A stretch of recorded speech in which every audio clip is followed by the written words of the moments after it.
Fragments of Silicon, now at least 25% more immunized.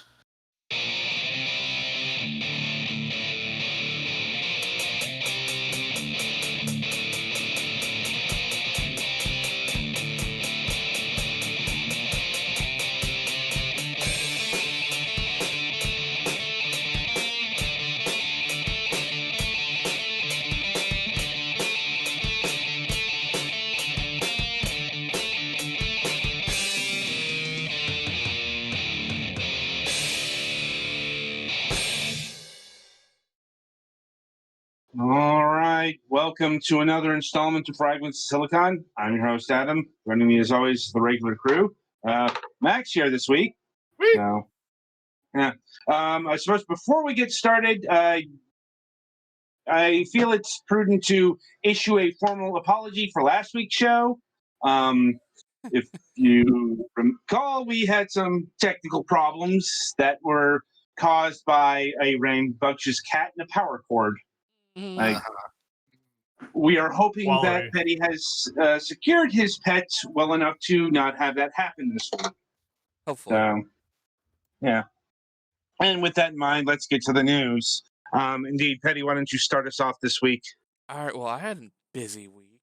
I finally built the new computer I've been working on. Hooray! Yeah, indeed. I'm still using the old graphics card and cooler and like Blu-ray drive and stuff, but everything else is just about new. So, yay, no more freezing and hitching and shit. Helpful. Eh, I mean, have you had the chance to test out its prowess? I was playing Halo Reach earlier today and it was running fine. And before on my previous computer, it was like a slideshow at best. Well, that's a good indicator.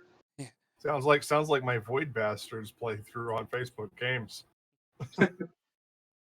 And yeah, I will say though the most quote unquote funny thing was apparently my graphics card for the first boot up on a new motherboard doesn't like to initialize if something's plugged into the display port. It'll only do HDMI. So I was literally driving myself insane thinking, oh god, my video card's bricked. I don't have $1,000 for this right now. Oh god, oh god. For 12 hours. That sounds like a very specific subset of hell. Yeah. Like, seriously, when I finally got it sorted out, I actually was so relaxed I almost made myself sick. Because just being on that much adrenaline for so long. I know that feel. Yeah. You came down to earth too fast. But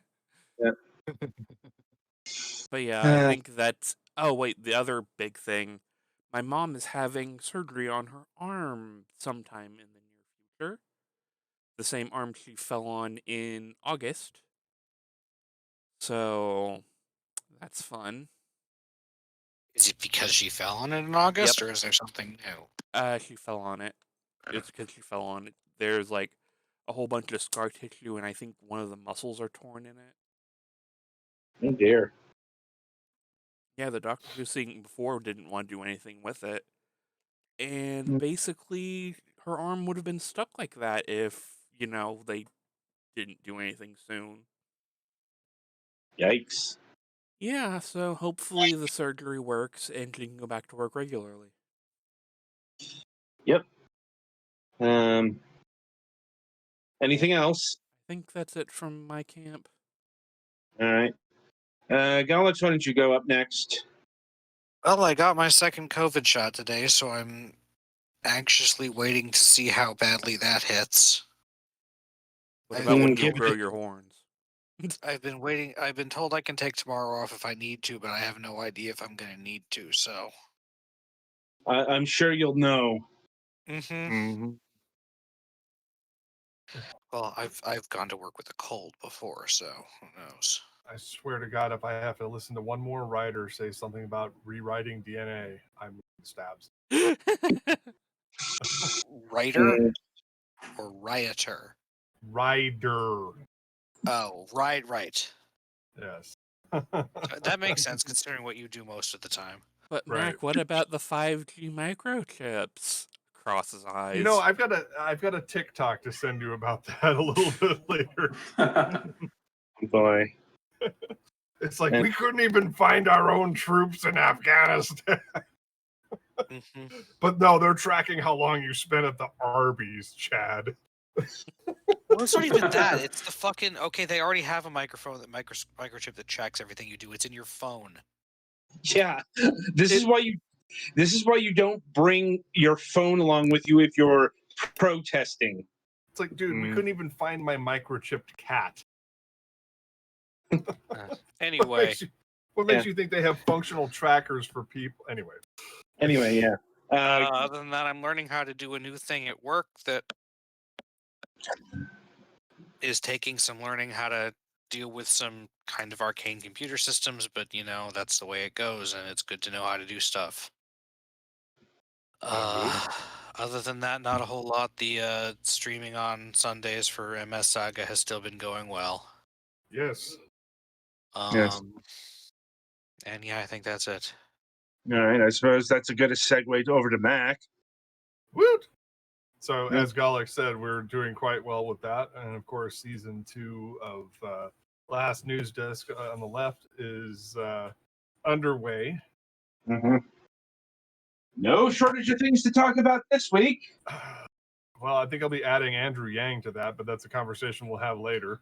Yeah. What else is going on? Yeah, just been working to stay ahead of the bills. So changed up all the streams so that there's a little bit heavier emphasis on Overwatch of late. Friday and Saturday is I had this whole notion that I was gonna do YouTube stuff and generate revenue that way, but nobody gives a shit. So I've moved all of that operation over to Facebook Games, where I have at least 114 followers. Videos seem to be tracking pretty well. I need to actually I need to just keep doing it. Made some new friends on the Level Up program, so that was kind of exciting. One of whom I may be playing comp matches with on Friday. We'll see how that goes. But yeah, that one's easy enough to find. That's facebook.com/Micaiah Paladin, MACIATALADIN. And then you can, if you are a member of Facebook, and I know as much as people are loath to admit it, I doubt you're not. That's something I will be doing on Fridays and Saturdays, and if I am able to get things working the way I want, Petty Fan and I may be playing some Final Fantasy 14 together in the near future, assuming, of course, I can insert myself seamlessly into the raid group on Thursdays. I will need to buy some XP potions, though. Otherwise, I don't think I'll be on the level. In terms of MMORPG skills, I'm pretty sure that I can handle that part of it. I'm not so sure about the leveling thing. It all depends on how much it costs to buy your way to level 70. Let's see what else. Anything else special going on? Not really. I mean, we're working on comics and animation, so that's always going on in the background. Right. But yeah, so it's a lot of Overwatch stuff and some comp stuff, and of course, Mariah is still on her inexorable march towards affiliate. I see. Next. All right. Well, Twilight, that's you. All right. Well, I guess the most notable thing to mention about this week is that the past week was that we had a pretty busy Mother's Day weekend. I was involved in some floral deliveries. One of them involving going 20 miles. Not the first time that's happened, but still, it was quite a trip. Got quite a bit extra, quite nicely actually. Yeah. As for Mother's Day, yeah, that went pretty well. Didn't go anywhere since we don't really have anything I would call fancy. Well, not exactly fancy, but anyway, that's some restaurants I would really consider.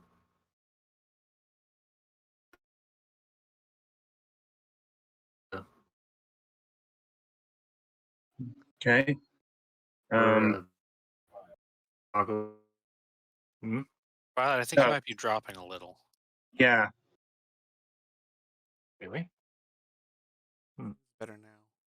Yeah. That's weird. Hello. Oh, it looks like it's Twilight. I'm here. Hello? Yeah, you're kind of cutting in and out.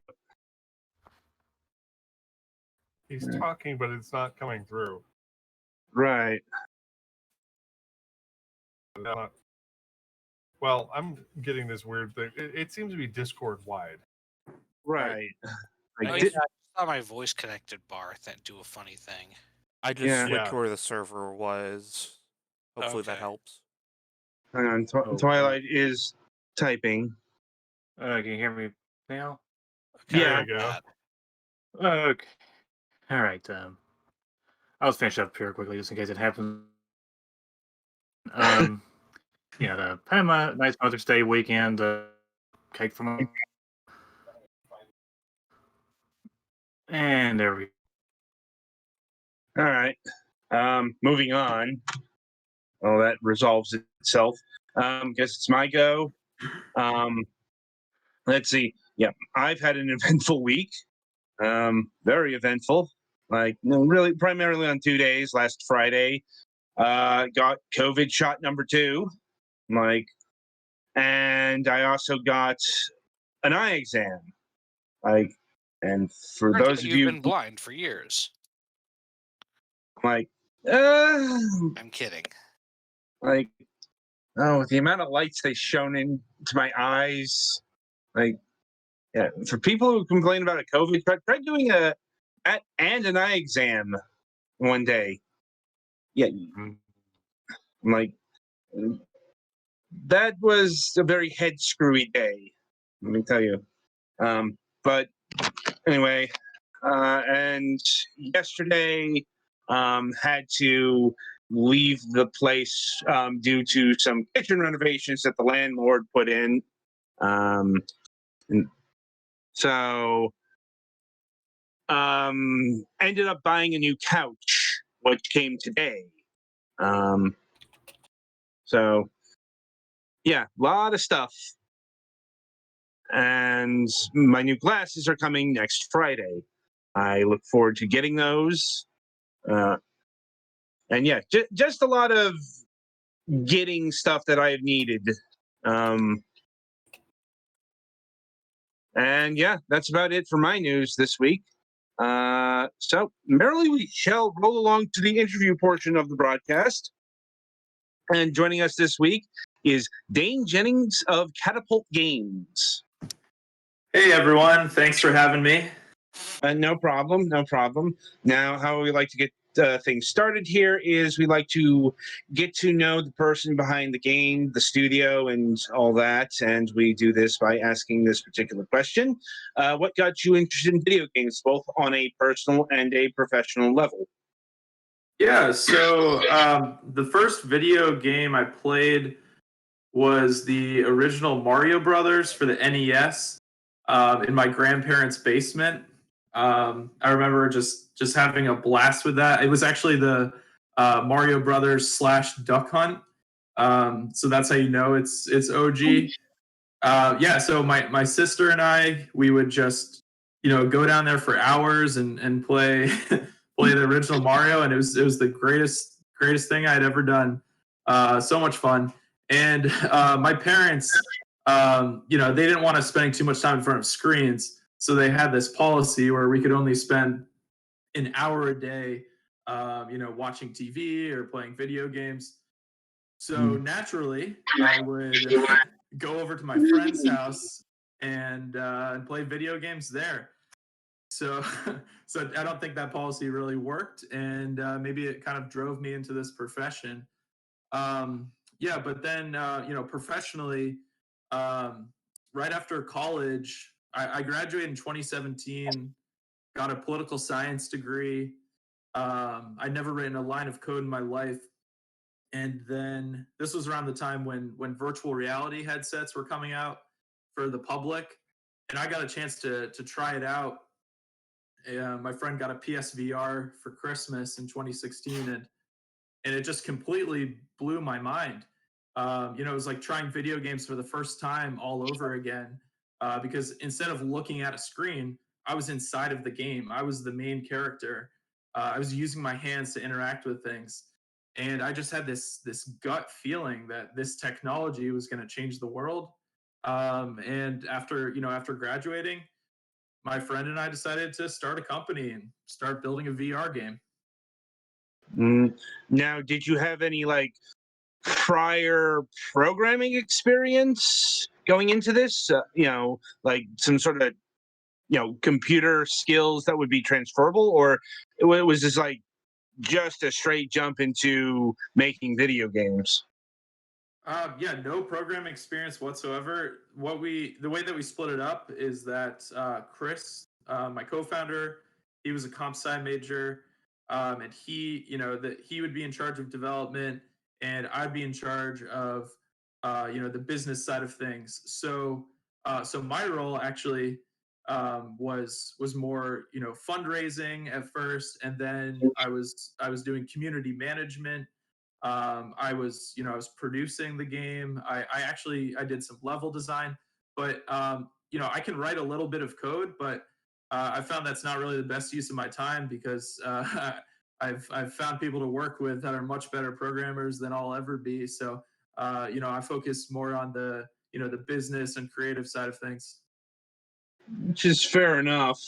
Um, as given the society we live in, those are very important skills to have.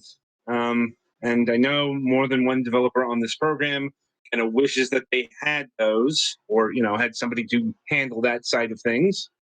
Um, but anyway, so where did the inspiration for your first project called Don't Look Down come from? Like, what made you want to do a climbing VR simulator?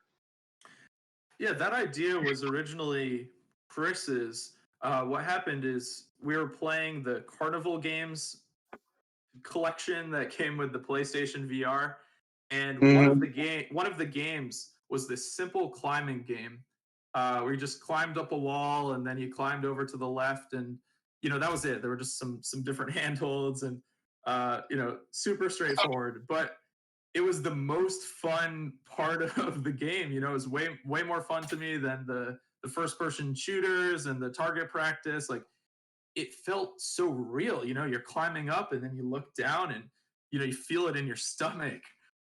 So then I'm talking to my friend after that, and we're like, yeah, that was the best game there. And he goes, yeah, man, imagine if it had actual platforming elements. Imagine if there were enemies that were attacking you. Imagine if you could get power-ups. And I was like, Chris, that's a genius idea. So that, and then I sort of I said, we can actually make that. Like, we can make this dream a reality. So it was Chris's idea. He has full credit for that. But we Mhm. definitely did a lot of brainstorming, and I think I would go out on a limb and say that Don't Look Down was the first true platformer that used climbing as the main mechanic for virtual reality. I mean, that's a very specific claim. I'll give. Yeah. Though you call this a platformer, is there a specific reason why? Yeah, I mean, it's inspired by the classic platformers. Like I said, I loved playing Mario Brothers and Donkey Kong Country, and we took a lot of our inspiration from that. That's you get from point A to point B. You have some timing challenges along the way. You've got enemies that you need to defeat. It's very much a platformer. Okay. And was there a specific VR system you were building this for?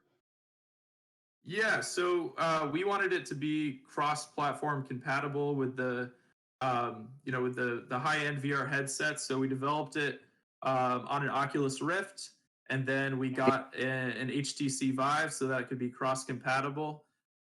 And then ultimately, it was also playable on the Valve Index and any of the PC VR headsets, including Oculus Quest if you had the plugin.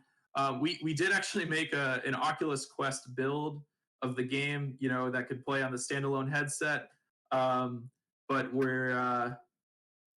never actually released that one. That one's still internal. Oh. Is there a reason for that, or is it just not in sufficient development yet? Yeah, I mean, there were still some issues with it. We showed it off a little bit at Oculus Connect, the VR conference in California. Showed it off to some streamers, and it played pretty well. But we we were trying to get on the Oculus Quest store, and they were pretty selective, so we didn't quite squeeze it in there. So we just ended up focusing on some other things. Which is, I think, something we could talk about is, we started off making Don't Look Down, released Mhm. it to the public, and sort of hoped it would, be really successful. It wasn't necessarily that successful, so we ended up pivoting and went down a different direction. So we could talk about that at some point if you want. We can. But continuing with Don't Look Down, what was the reception from the audience that did buy it or play it? Yeah, pretty much everyone that played it seemed to really like it. We found that it was really accessible. We could have little kids at demos come up and play it. They'd have to be jumping to reach some of the handholds, but they figured it out pretty quick, faster than a lot of the adults, honestly. We had an old man in a wheelchair play at one time, and people, you know, uh, a lot of people said the things like it felt so real. It felt like they were actually climbing. They had a lot of fun. On Steam, I believe all of the reviews we have are positive. Um, yeah, so it's been well received, just not by quite as many people as I hoped. Oh, I mean, when did this game come out? It came out in April of 2019. Okay, like, um, so like, I know the VR market is growing, but it's still a fairly niche area of development. Yes. Well, especially since I suppose another question here is this game primarily designed for room scale? Like full on VR. It was designed so that you could play standing or sitting. I mean, you don't walk around at any point. It's all meant to be static, so it's not technically room scale. Yeah. I mean, I know that is a thing that restricts some VR apps. But yeah, it's kind of a small market right now, and it's unfortunate when something can't find success within that market. Although, have you looked into like bringing this game to the PlayStation VR at any point? Yep. Yeah, I would describe that as a bit of a process. That was one of our goals. So I made an application. I went through the channels. Got a contact. Started emailing him, jumping through these different hoops. But it was a very long and drawn out process. Where it'd be months in between responses.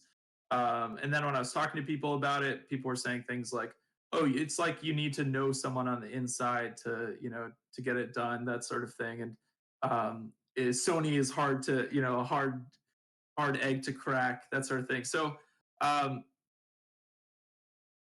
we had a lot of interest from PSVR users, like on the subreddit. They were saying, oh, like, please release this on PlayStation. And that's something I always wanted to do. But it just hit these roadblocks, like we weren't able to get a dev kit, and I was just getting radio silence, so it ended up fizzling out.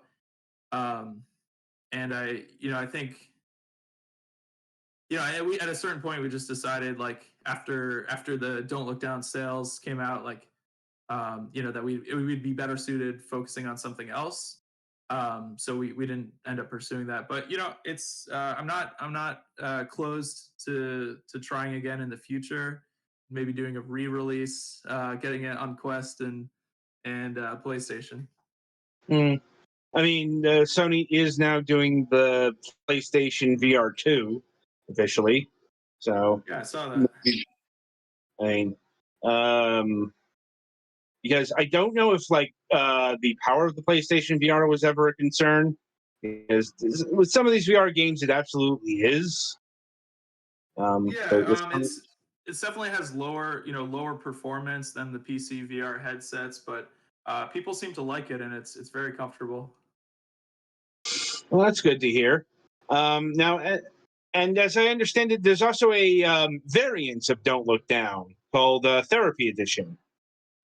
Yes, that was something I was pretty excited about. We teamed up with um, a local organization that provides services for people with developmental and intellectual disabilities. They're a group called Schenectady ARC, and they were looking for a new way to provide services and support to their community.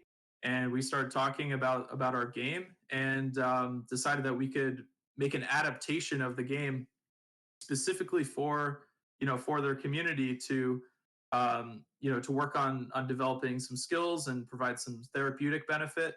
So we adapted Don't Look Down. We added increased accessibility settings such as never dying. The players were invincible. If they fell, a jetpack would always pull them right back to where they were. Just as a couple examples.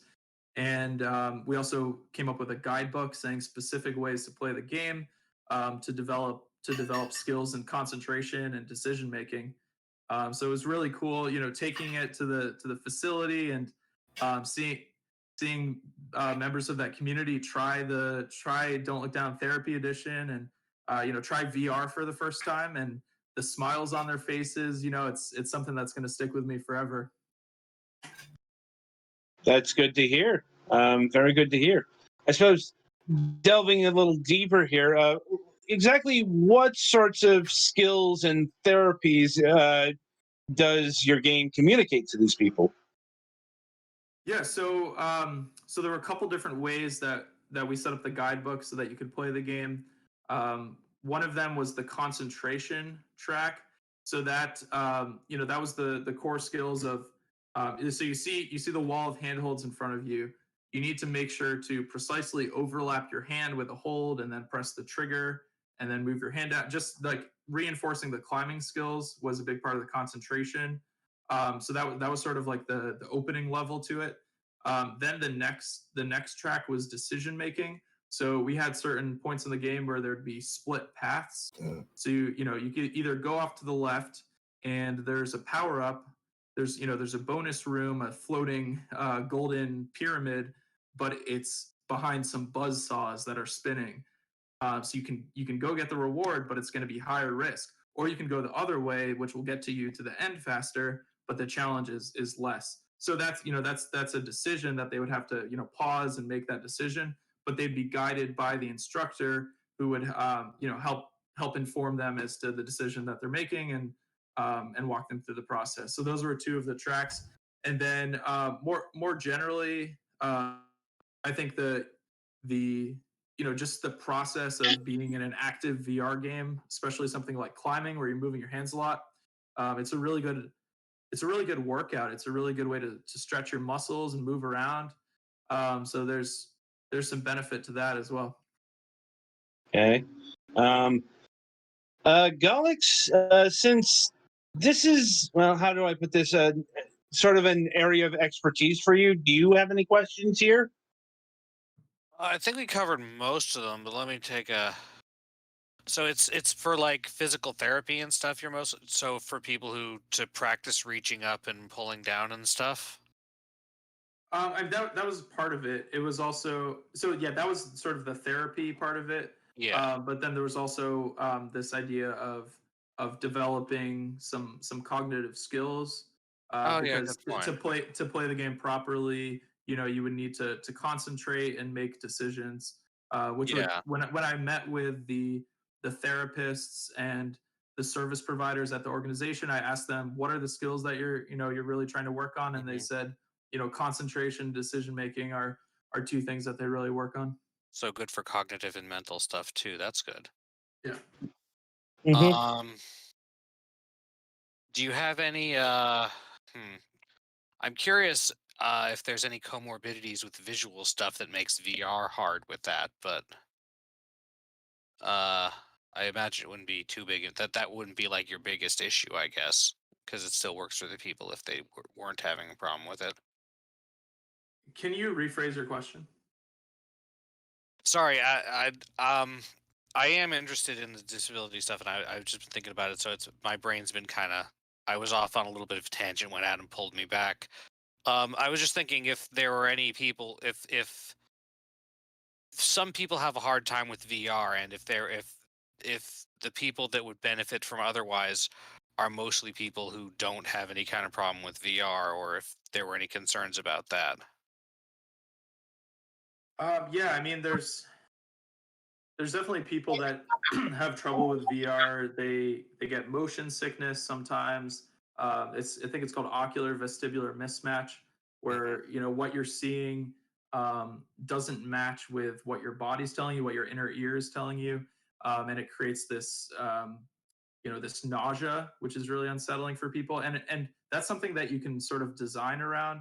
So the most nausea I've ever felt is a VR racing game, where I wasn't in one of those fancy chairs that moves you around. I'm Hmm. just sitting still, but then the car is lurching all around, and I felt sick to my stomach. But Yeah. in our game, um, it's your brain tracks it as being natural because you grab a handhold, you move your hand up, and the camera is moving up with you at the speed that your hand is moving. So we found that people weren't really getting that sick playing our game, except when they were falling. That was the one thing that Ah, uh, you okay. know definitely caused a problem. So we tried to address that in various ways. So one of our comfort settings allowed you to control how wide your field of view would be when you were falling and when you were flinging yourself or when you were on a jetpack. And that definitely helped with some of the comfort. Another thing we did was put a grid around players if they wanted to, just to give them a better sense of presence. They could see, okay, there's this light grid that's a foot around me, and it Hmm. just made them feel a little more secure. Okay, that makes sense. I'm glad to hear that that was something that was considered because it would suck if it was like a great tool, but then like any significant proportion of people would just not be able to do it because they couldn't use it for comfort reasons. Yeah, yeah. The one thing that we couldn't solve around was how to get people who were blind to play the game. We had one man at a demo who was legally blind, and he wanted to try it out, and he really tried, but Uh huh. it just didn't really translate that well. Yeah, unfortunately, tactile feedback isn't quite there yet. Yeah, all you get is some vibrations, when you're overlapping handholds and holding things, but uh, we just basically had to describe, oh, move your hand like an inch more to the right, and Hmm. it wasn't really fun for him, I don't think. I mean, I don't know. He stuck around for half an hour, so who am I to say? Yeah, does look like a very visual game, but I guess you can't. It's very difficult to make something that works for literally everybody. Yep, definitely. Hmm. Anyway, so I know we've talked a bit about it beforehand, but so the relative, let's say, disappointment of the sales of Don't Look Down have catapulted you, no pun intended, into a new direction. What is down that new direction exactly? Yeah, so Don't Look Down. I think it's a really good game. I think that the problem is that we spent 98% of our budget on development, and we spent almost no money on marketing and actually selling the game. So if you build it, they won't come. So then the next thing we did was think about how else can we use the skill set we developed in building this full-fledged game, um, and provide some value for people. And that's how we got set up with the therapy edition of Don't Look Down, meeting with Schenectady ARC. We also made another physical therapy app in VR.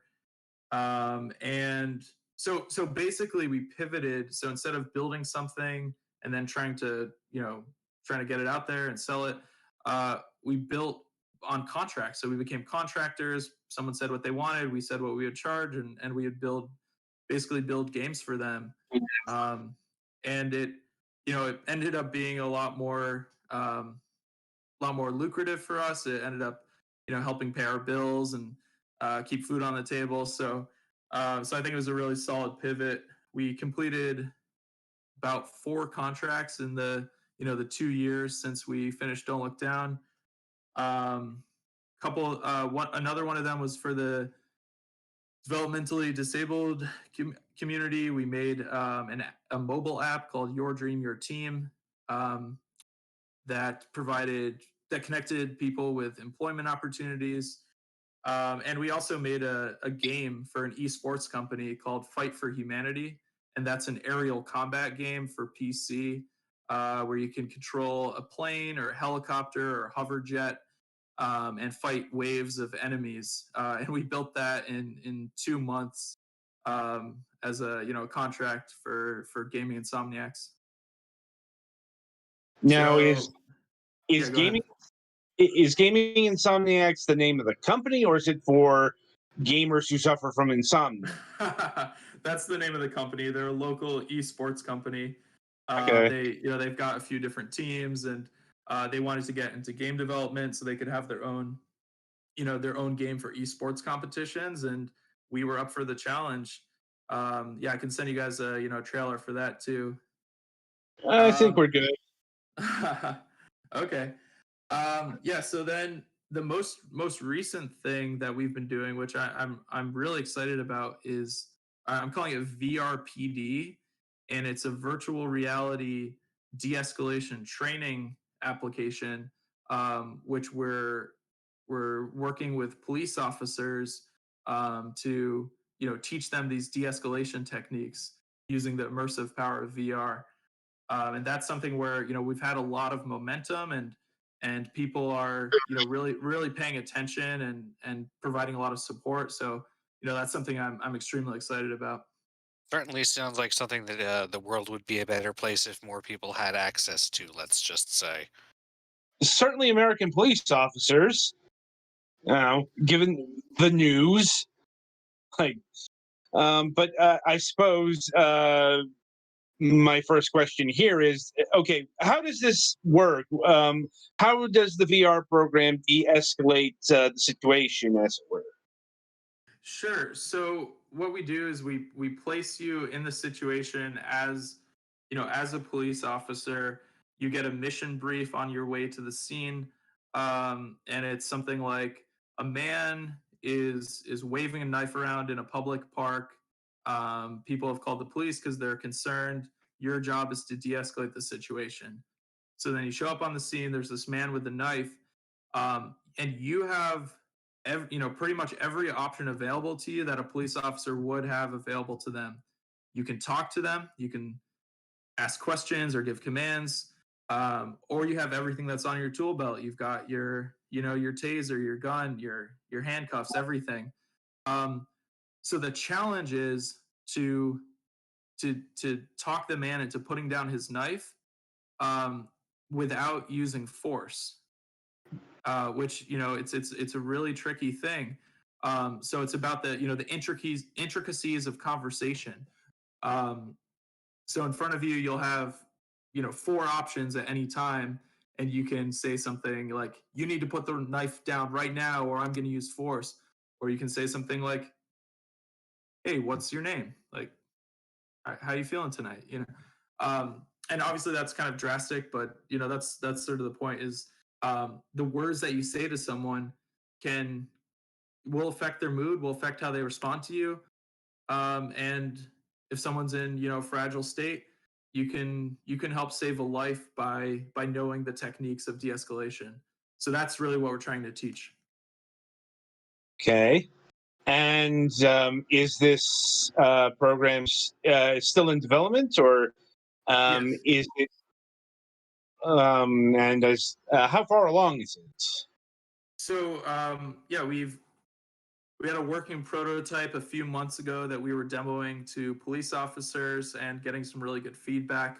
At this point, we're developing our third simulation, which is the man with the knife one that I was talking about. Mm-hmm. So it's a all perfectly functional. It's the dialogue all works, the tools all work.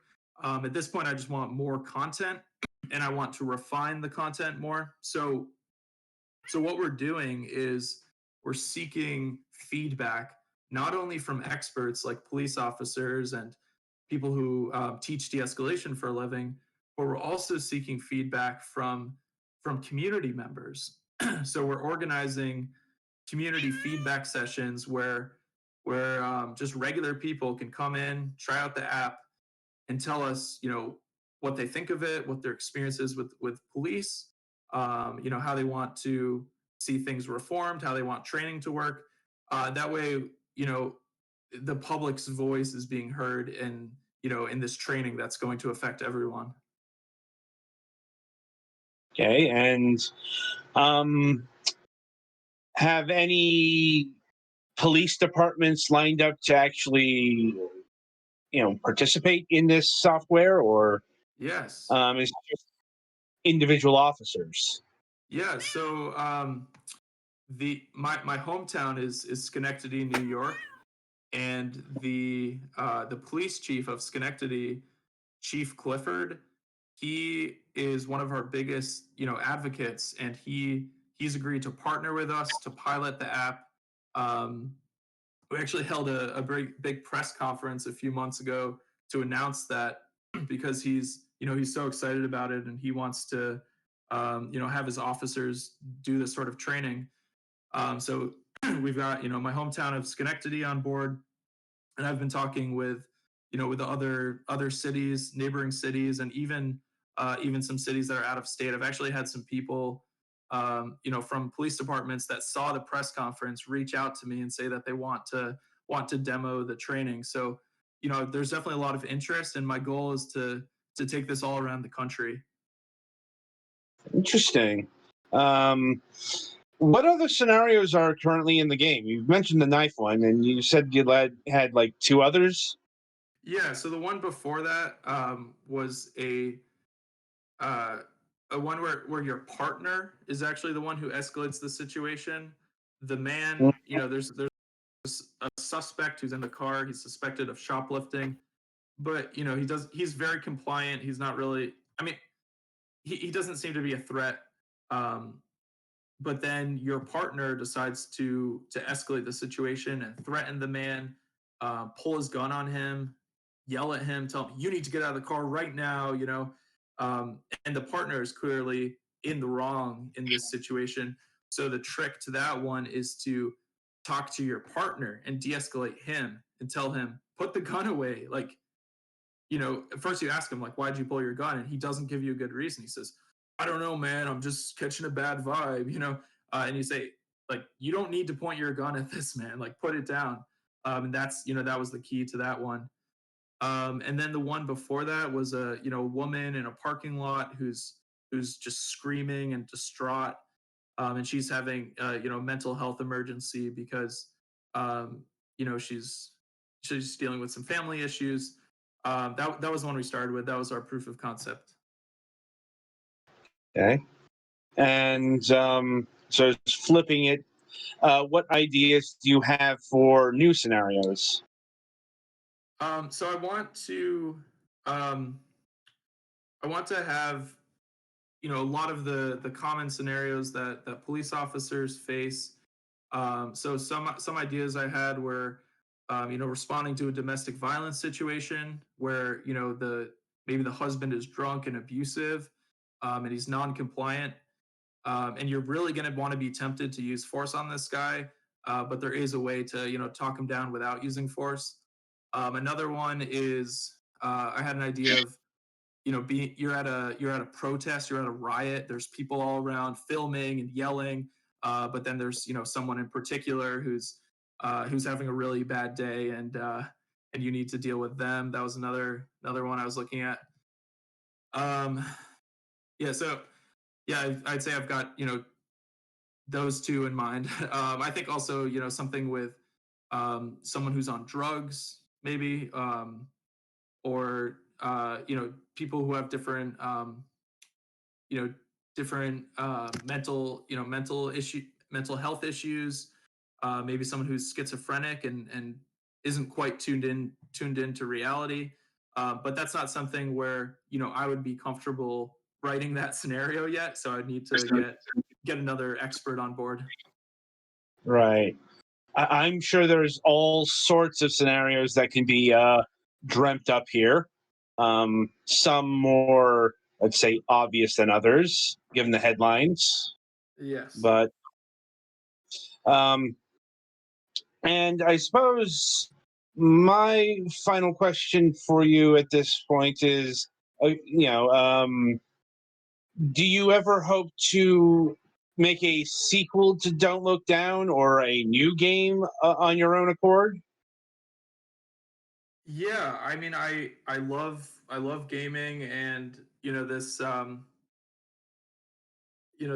pivoting to other things has worked out well for us, but gaming is always going to hold a special place in my heart. So I would love to make a game, and I would love to have more of the skills to be able to make the game if not entirely by myself, but more by myself. So let's say when I have some more free time, I would love to look into building my own game.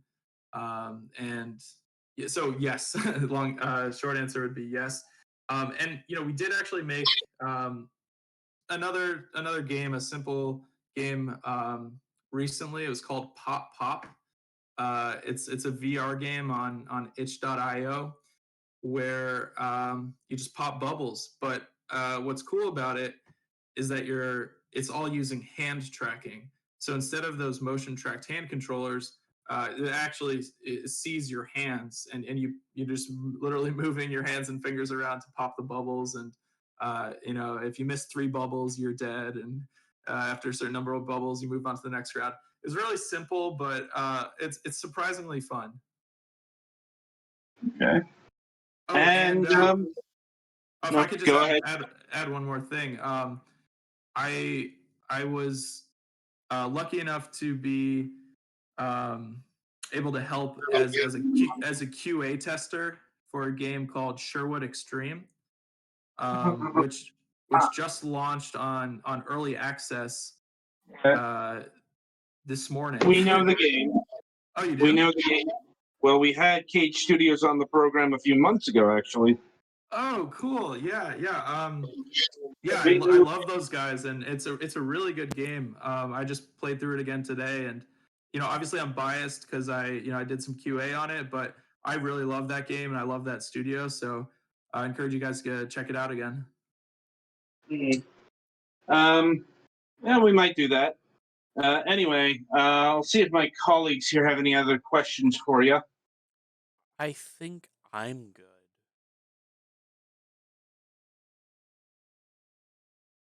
All right. Yeah, I guess that'll be about it here. So, Dane, I want to thank you for taking time out of your schedule and being with us here today.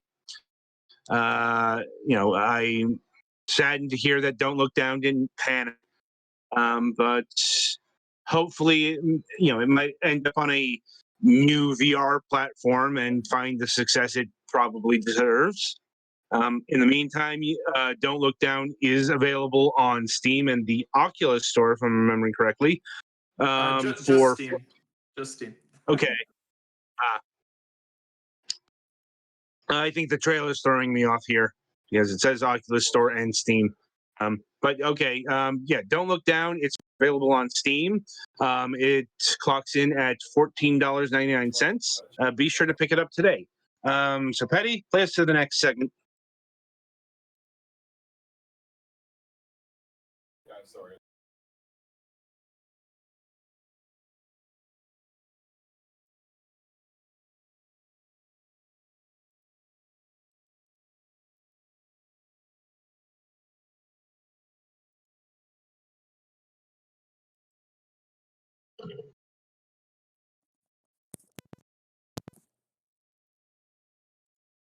All right. Welcome to the topic of discussion. This week, we are talking about Inti Creates. I think that's how that's pronounced. Like, could, anyway. So, I'm going to assume people are at least a bit familiar with Inti Creates if they listen to the show. But if you're not, they have a very long and storied history. In fact, the reason we're talking about them this week is because they are celebrating their 25th anniversary. And no, I didn't stutter or anything. That is the actual age of the studio, which may seem a lot older than I think a lot of people think Inti Creates is. But I think that's only because Inti Creates only really started getting their reputation once they started branching out into their own original series, like mainly the Gunvolt games. But they've got other I don't ones. know. I started noticing them when they were just doing Mega Man Zero. Well, keep in mind, Mega Man Zero was on the Game Boy Advance only, and how do I put this? Okay, I guess non-Nintendo people wouldn't have known about it as much, or non-portable gamers.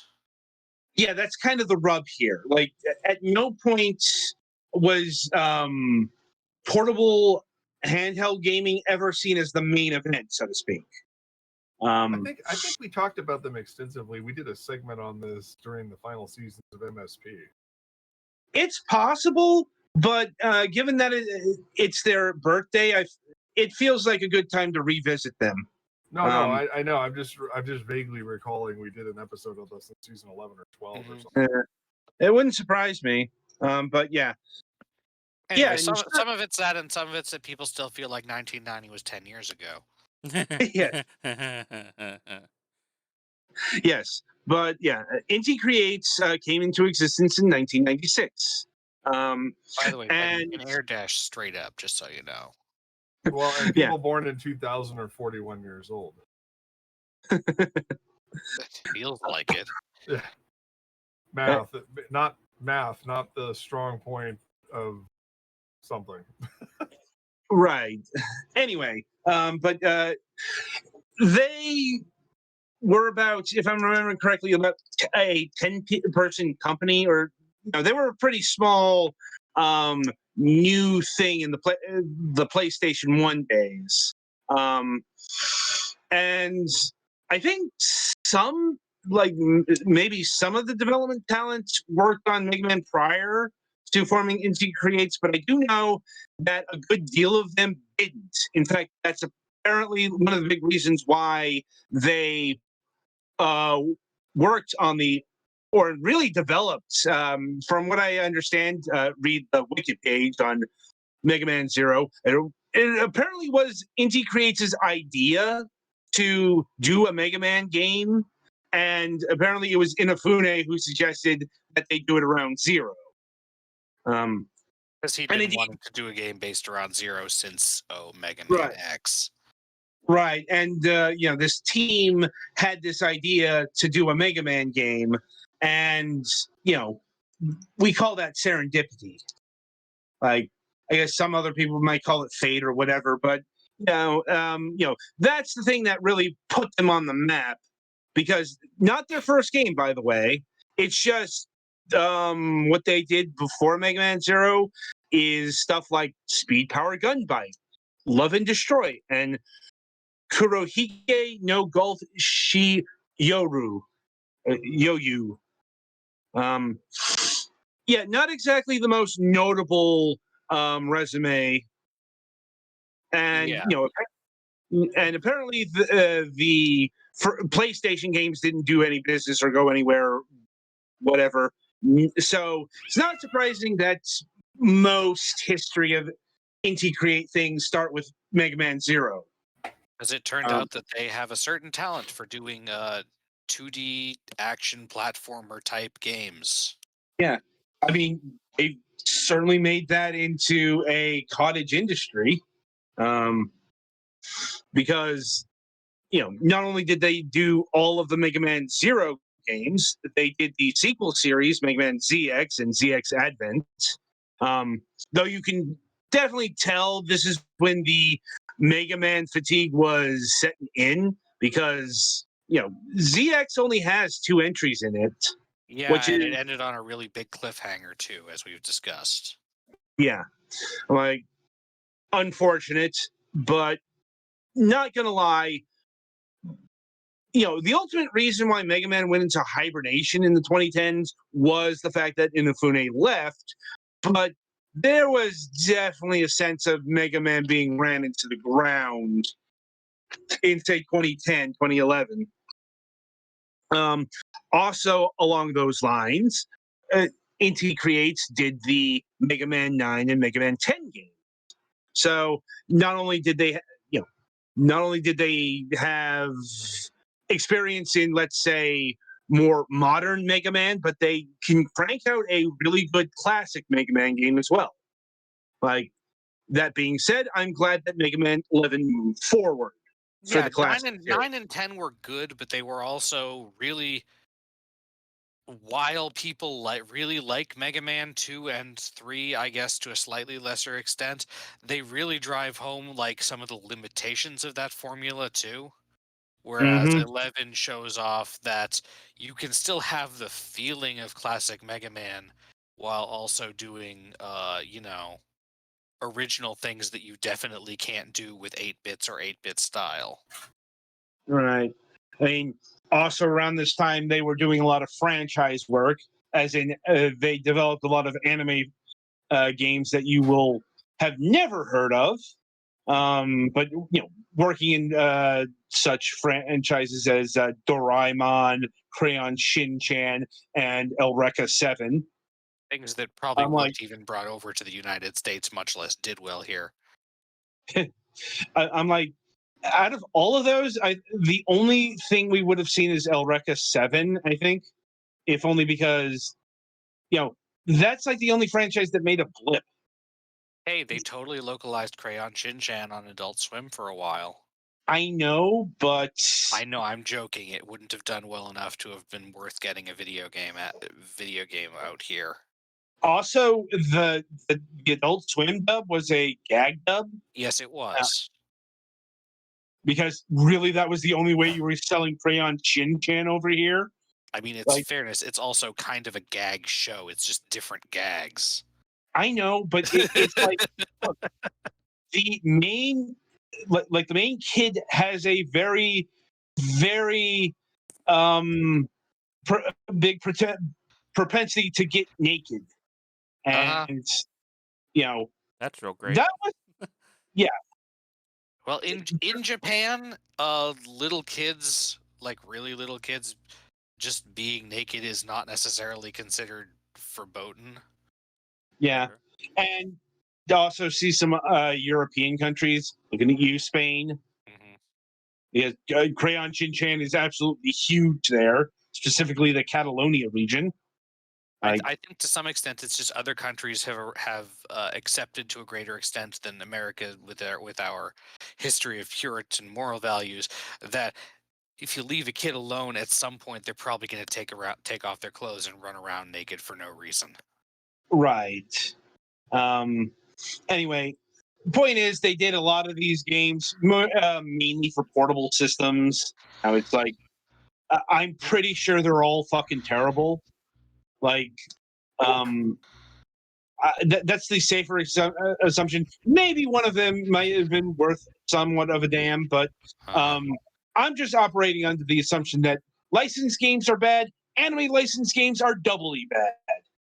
It's a good Way Forward does the same deal where they just like, right. oh hey, we have our own projects, but they don't necessarily always pay the bills. So in between, we will make any game that you pay us to make. Well, I mean, speaking of Way Forward, Inti Creates has done work on the Shantae series. Though mainly that is pure sprite work. Specifically, hey, they're good at sprites. Yeah, specifically the portrait. So, yeah, still good work if you can get it. But it was It was in 2011 that that Inti Creates unleashed upon the world their first successful original franchise. And no, it's not going to be the one you're thinking of. Oh no, it's their most infamous franchise. That is Galgun. Oh God. The one where you shoot and or take pictures of girls in underwear, sort of. I don't know all the details. And Know all the you are details. I also don't really want to know all the details. understandable. Oh no, like I'm like, apparently these shots are pheromone arrows. I'm sorry, Yeah. what? Pheromone arrows. To make them more I feel like To I'm prevent on a amenable to list being for hearing this. It's Yeah. probably best to stop there, Gollix. Yeah. Yeah, it's to prevent them from making, according to Wikipedia, from making their partner. Interpret that how you will. While he finds, it's like your protagonist Tenzo Motutsuki must shoot his female classmates with pheromone arrows in order to, let's say, romance one of them before sunset. Like, can you tell why this series is infamous? Like, Try the other sword, Petty. I got it. um, I do what I want. yeah, mind you, we didn't see Galgun over here until I think the double piece re-release. Yeah, Or I know we have gotten double piece since. Yeah. But it was And- a weird Japanese widget series, so we didn't get it originally. yeah, I guess also worth noting that a new version of this is coming out this year, literally called Galgun Returns, alongside Galgun VR. I don't think I want Um, to see this game in VR. Oh, no, VR was a few years ago, and apparently there was a Galgun too. I think double piece so was yeah. too. Okay. But yeah, my point is, this is one of their enduring series. And it's also one probably in the same universe as Gunvolt. not probably it is, Yeah. because Mighty Gunvolt exists, and that Well, no, yeah, but that's like sort of canon. Whereas but- actually, like some of the characters in Gunvolt are actually in the main games descended from the Kamizono family is relevant in both games. right. But yeah, so that's their most infamous franchise. But once again, not really their signature one, which is the Mighty Gunvolt series. Well, the Gunvolt series, Mighty is a separate thing. Yes, sorry. It's Azure Striker Gunvolt, Azure Striker. It's usually Azure Striker Gunvolt, but Mighty Gunvolt also exists because that is a collaboration between Gunvolt and Mighty Number 9. Well, and actually, it's also a crossover with Galgun, and Right, the games but are actually called Gal Gunvolt in Japan. right. But I'm just saying, for our purposes, it's Mighty Gunvolt. It's understandable that they went with Gun Galvolt over there because Mighty Number 9 Like, I mean, I I don't think think there's a fairly strong opinion that the Mighty Gunvolt games are in fact the best Mighty Number 9 games. I don't think that's a controversial opinion, given that Mighty Number 9 is a bad game. Maybe it's a bit overhated, yes, but look, there's no denying that the actual design of Mighty Number 9 is shit, and yeah, a lot of that has to do with concept. They're the one who planned out the game, but so.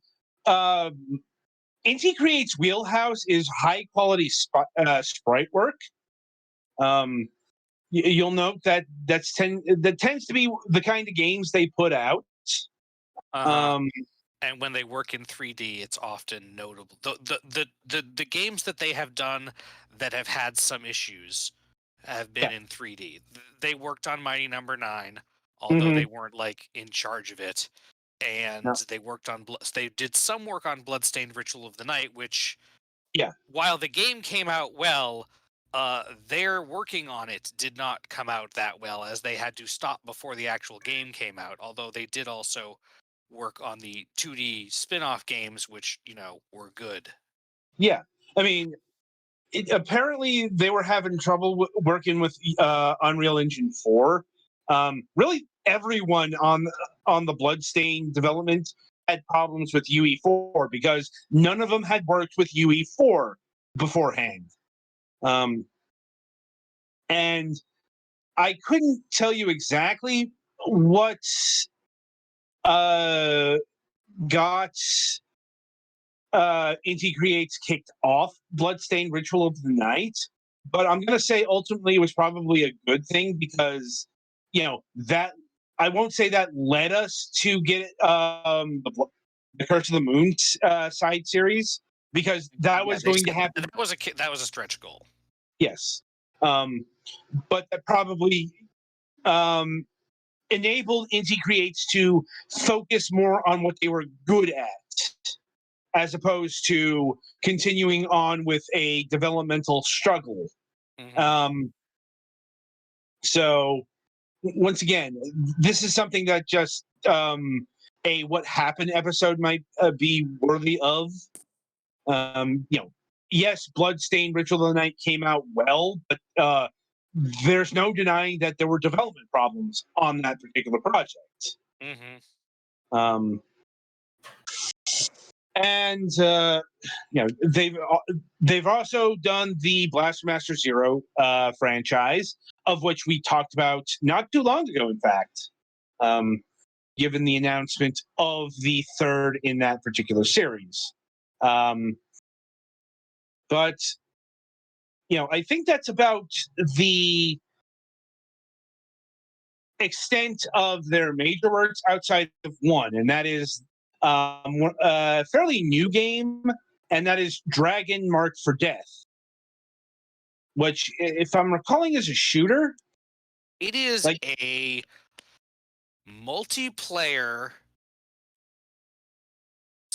mission-based action platformer.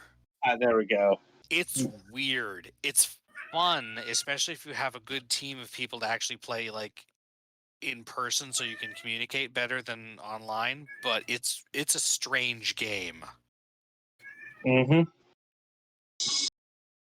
I'll take your word for it. I haven't personally played it, so maybe at some point. But yeah, Inti Creates is keeping itself busy, as it's it's got Blaster Master 03 coming out in June, if I'm remembering correctly, and they've got the Blaster Master Zero Trilogy Metafight Chronicle, which is, I believe, a packaging of all three games.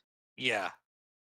But they've also got the Azure Striker Gunvolt 3 coming in 2022. Currently only announced for the Switch, though if it follows other entries, it'll probably hit at least the PC, and it'll probably hit the PC better than the previous Gunvolt games. Because we actually did a review of the PC, or specifically I did a review of the first Gunvolt game on PC, and it's not really good because it's a 3DS game, and it's ported awkwardly because it's got the 2-screen thing, and it's just not all that good. Like honestly, I'd say the first 2 Gunvolt games really should be played on a 3DS because the dual screen setup.